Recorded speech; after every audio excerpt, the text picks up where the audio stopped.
James and Gordon were miserable. They had been shut up for several days for being naughty and longed to be let out again. At last the Fat Controller arrived.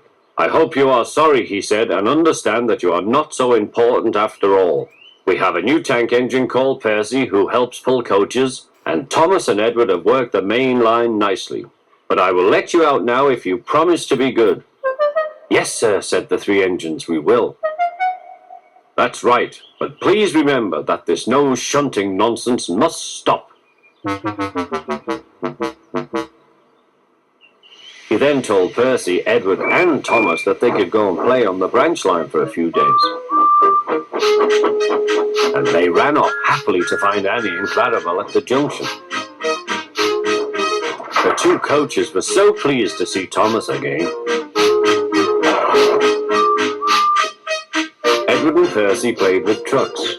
"Stop, stop, stop," screamed the trucks as they were pushed into their proper sidings. But the two engines laughed and went on shunting till the trucks were tidily arranged.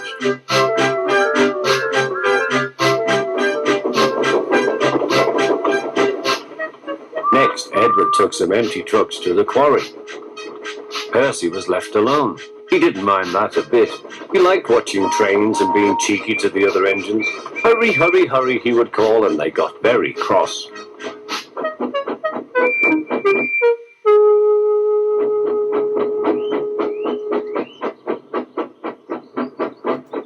After a great deal of shunting, Percy was waiting for the signalman to set the point so that he could get back to the yard.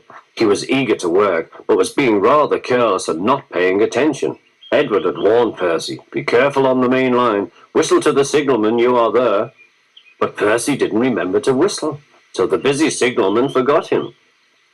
Percy waited and waited. The points were still against him, so he couldn't move. Then he looked along the main line. Peep, peep! He whistled in horror, for rushing straight towards him was Gordon with the express. "Oh!" groaned Gordon. "Get out of my way!"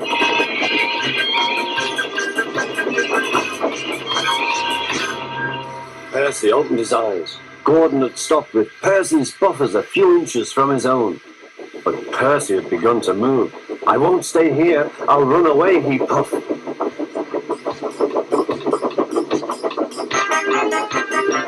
He went straight through Edward's station and was so frightened that he ran right up Gordon's hill without stopping.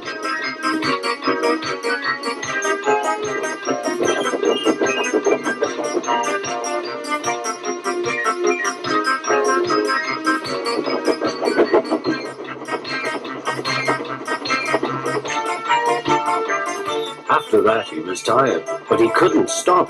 He had no driver to shut off steam and apply the brakes. "I want to stop, I want to stop," he puffed. The man in the signal box saw Percy was in trouble, so kindly set the points.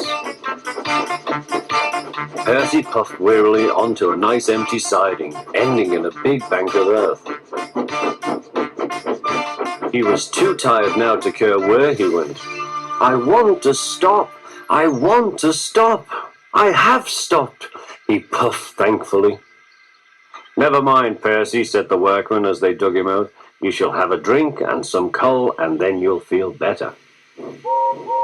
Presently Gordon arrived. "Well done, Percy. You started so quickly that you stopped a nasty accident." "I'm sorry I was cheeky," said Percy. "You were clever to stop." Then Gordon helped pull Percy out from the bank.